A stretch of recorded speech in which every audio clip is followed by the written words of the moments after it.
एक बेवकूफ़ी, सिर्फ़ एक बेवकूफ़ी। उसको कोई कार खरीदना था। कार था या कुछ घर था ऐसा एग्ज़ैक्टली याद नहीं है, आप लोग मार्केट विज़िट्स पढ़े होगे तो ये स्टोरी सुनी होगी। उसको एक छोटा-सा पैसा घट रहा था। एक्चुअली में उसको छोटा-सा नहीं $3,40,000 का कुछ एक प्रोडक्ट खरीदना था, शायद कार या घर, वो याद नहीं है मुझे। उसने क्या फ़ैसला करा कि मैंने मार्केट से ही पैसा कमा के वो प्रोडक्ट खरीदूँगा। पहला गलती, सुनना। ट्रेड प्लेस करा, प्रॉफ़िट हुआ, कितना हुआ? ऑलमोस्ट $3,00,000 के आस-पास का हुआ। मार्केट ने पैसा दे दिया, मज़ा आ गया।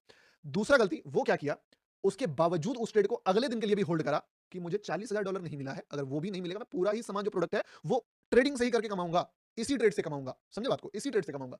उसने सारा चीज़ जानते हुए भी कि उस ट्रेड को उसको होल्ड नहीं करना था, वो अपने खिलाफ वो एक्शन ले रहा है, उसने उस ट्रेड को होल्ड मारा, उसका गट फीलिंग बोल रहा था कि ब्रो, अब तुम कुछ ज़्यादा एक्सपेक्टेशन मार्केट से लगा के रखे हो। मार्केट को क्या पता कि तुम क्या खरीदने वाले हो, कौन-सा गाड़ी खरीदने वाले हो, कौन-सा घर खरीदने वाले हो, उसको क्या मतलब है कि तुमको 3.5 लाख का ही प्रॉफिट देना है, $3,40,000 का। जब तुमको ऑलमोस्ट $3 लाख का प्रॉफिट दे दिया है मार्केट ने और जब तुमको चाहिए जो टारगेट है वो भी पूरा हो गया, जब मार्केट क्लोज़ हो रहा है, एग्ज़िट करो, लेकिन निकलो, निकला नहीं। होल्ड कर दिया। पता है उस ट्रेड को होल्ड करा, अगले दिन मार्केट गैप डाउन ही ओपन हुआ। प्लस अमेरिकन मार्केट में एक लफड़ा उस समय चलता था लिमिट डाउन का, मतलब कि जैसे कि यहाँ पे बोलते हैं ना lower circuit, limit down. Liquidity उतना नहीं रहता है, मार्केट जो है वो जिस जगह पे खुलता है कि आप अगर बाय का पोजीशन रखे हो तो वो एग्जिट ही नहीं कर सकते हो। जब लिमिट अप खुलता है तो मार्केट में आप एग्जिट कर ही नहीं सकते हो अगर आपका सेल का ऑर्डर है। उसका लिमिट डाउन का ओपन हुआ पोजीशन, उसके सामने सबसे पहले उसका प्रॉफिट वाइप आउट हुआ और पोजीशन लॉस में गया। बट वो चाह के भी उस लॉस को नहीं एग्जिट कर पाया क्योंकि मार्केट लोअर सर्किट पे खुला। अगले दिन फिर लोअर सर्किट पे खुला, लॉस बढ़ गया। अगले दिन फिर लोअर सर्किट पे खुला। ऐसा करते-करते लगातार 4 दिन लोअर सर्किट पे खुला मार्केट और उस बंदे ने उस ट्रेड में उस टाइम ऑलमोस्ट 1.4 या 1.5 मिलियन डॉलर का अमाउंट लूज़ करा था, जो अभी के अमाउंट के अकॉर्डिंग ऑलमोस्ट मान के चलो 150-200 करोड़ के आसपास का फंड था।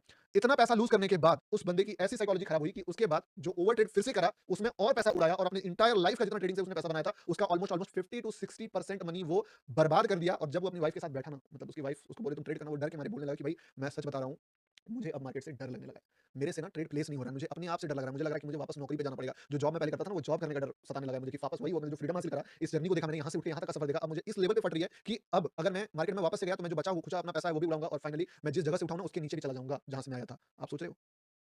उस बंदे का 1.5 साल उसने ट्रेड नहीं मारा उसके बाद, 1.5 साल। गलती कहाँ से शुरू हुई थी? सिर्फ़ एक ट्रेड में, एक मिस्टेक कि मुझे $3,40,000 इसी ट्रेड से कमाना है। इवन मार्केट $3 लाख दे भी दिया, सिर्फ़ $40,000 के चक्कर में वो बंदा अपना ज़िंदगी में 3 से 4 साल पीछे चला गया।